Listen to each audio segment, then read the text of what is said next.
تو اس کے اوپر ظاہر میری رسپانسبلٹی تھی پہلے وہ کنفرم کروں کہ کیا ان کا ایفیڈیوٹ ہے کہ نہیں.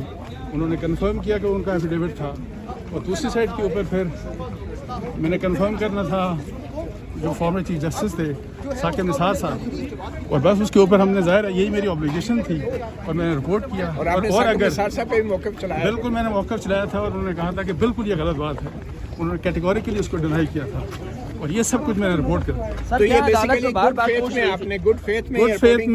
Good faith and without any malice, کسی قسم کی کوئی بیڈ انٹینشن نہیں تھی. اور اب ظاہر ہے اگر کوئی اور پولیٹیکل پارٹی ظاہر اس کو جس قسم کا رنگ دینا چاہیں ان کا رائٹ ہے, لیکن میں نے اپنی پروفیشنل رسپانسبلٹی بولی. اب صاحب آپ نے کہا کہ میں نے عدالت کی عزت میں یہ کی اسٹوری, تو اس سے عزت آپ نے وہ جج صاحب کہتے کہ نہیں اس میں تو کوئی اپنی عزت نہیں, تو کیسے سمجھتے ہیں کیا لاجک آپ کی عزت؟ چونکہ وہاں پہ بات میں کر نہیں سکا, وہاں پہ وہ بات چونکہ مجھے کرنے نہیں دی گئی. مجھے ہوپ فلی مجھے موقع ملے گا, میں رائٹنگ میں جواب دوں گا, بیکاز میری تھرو آؤٹ اسٹرگل جو رہی ہے, میں صرف عدلیہ کی بات نہیں کر رہا. عدلیہ تو سب سے بڑا ہمارا ادارہ ہے.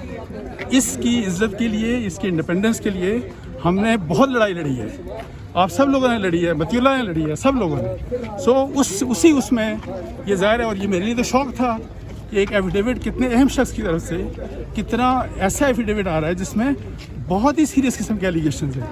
اب ایلیگیشنز کو انکوائر کیا جانا چاہیے, تو چلیں نہیں ہے, انہوں نے کنٹیمپٹ کر دی, تو جو بھی ہے ہم اس کو فیس انشاءاللہ کریں گے. اچھا, کچھ جو نئے حقائق سامنے لائے گئے ہیں چیف جسٹس اسلام آباد ہائی کورٹ کی طرف سے کہ جسٹس عامر فاروق اور وہ خود اس وقت ملک سے باہر تھے اور آپ نے رجسٹرار سے رابطہ نہیں کیا, تو اس حوالے سے آپ کچھ کہنا چاہیں گے؟ دیکھیں, میرا خیال ہے کہ اگر ایفیڈیوٹ کسی عام شخص کا ہوتا نا, متی اللہ کا ہوتا, طور کا ہوتا, انصار عباسی کا ہوتا, تو پھر تو بہت کچھ کیا جا سکتا تھا.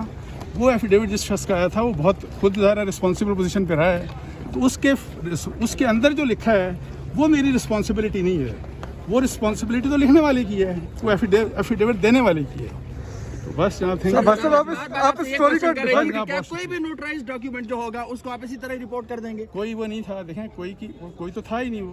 وہ تو میں نے آپ کو بتایا نا, بار بار میں کہہ رہا ہوں کہ ڈی جی جو چیف جسٹس گلگت بلتستان کا وہ نوٹرائز ڈاکیومنٹ تھا, وہ کسی عام شخص کا نہیں تھا. اور صاحب جسٹس شوکت صدیقی نے بھی کچھ ایسے ہی سنگین الزامات لگائے تھے, اور جسٹس اطہر اللہ نے آج چیلنج کیا ہے کہ کوئی بھی ان کی عدالت کا جج جو کسی سے ملا ہو, تو آپ سمجھتے ہیں کہ جسٹس شوکت صدیقی کا جو واقعہ ہے اس وجہ سے بھی ایک تاثر بن رہا تھا اور وہ بے جواز نہیں تھا؟ دیکھیں, میں آپ کو بتاؤں کہ میں بڑا آنیسٹی یہ بات کرتا ہوں کہ جو جسٹس صدیقی صاحب نے کیا, جو واٹس ایپ کی کہانی تھی جو میں نے رپورٹ کی تھی اس زمانے میں, جو WhatsApp G I T جس طرح بنی تھی, یہ وہ ایشوز ہیں جو کہ اس لیے پروب ہونے چاہیے اس ایشو کے سمیت, بیکاز اس میں عدلیہ کی عزت انوالو ہے.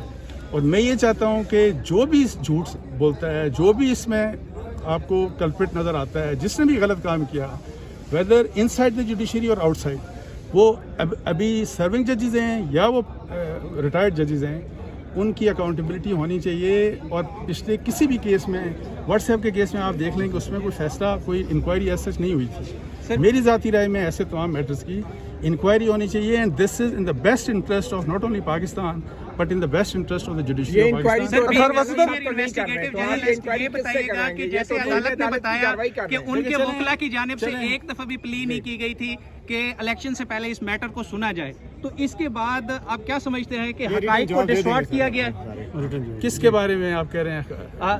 یہ عدالت نے, اطہر اللہ صاحب نے یہ کہا کہ نواز شریف کے جو وکلا تھے انہوں نے ایک دفعہ بھی الیکشن سے پہلے, ان کے لیے فیصلہ ہے, یہ فیصلہ ان کو کرنا ہے. یہ شمیم صاحب کو دیکھیں, میں یہی کہہ رہا ہوں کہ اس کے کنٹینٹ کا آئی ایم ناٹ رسپانسبل. میں نے جو احتیاط جو برتنی تھی وہ احتیاط یہ برتی کہ میں نے جج صاحب کا نام نہیں لکھا, جو میرا خیال ہے مجھے نہیں لکھنا چاہیے تھا. میں نے ہائی کورٹ کا نام نہیں لکھا, جو میرا خیال ہے مجھے نہیں لکھنا چاہیے تھا. اس وجہ سے سب ججز پہ الزام آ گئے. نہیں دیکھیں, میں نے تو آپ کو بتاؤں کہ میری نیت یہ تھی کہ ظاہر ہے آپ چونکہ ورژن نہیں لے سکتے ایک سرونگ جج کا, تو میرا مقصد یہی تھا کہ چلیں آپ ان کا نام نہ لکھیں, باقی جو بھی اس کے کنٹینٹ ہے اس کے اوپر پوچھیں. شمیم صاحب شوکاز کے جواب کو آپ ڈیفینڈ کریں گے اپنی سٹوری کو, یا معافی مانگ لیں گے شوکاز کے جواب؟ دیکھیں, انشاءاللہ تعالیٰ میری تو نیت یہی ہے کہ ظاہر ہے میں نے ایک میں نے وہاں بھی یہی کہا ہے, میں نے پروفیشنل آبلیگیشن بھی پوری کیا. میں نے کہا ہے کہ جو آپ نے سزا بھی دینی ہے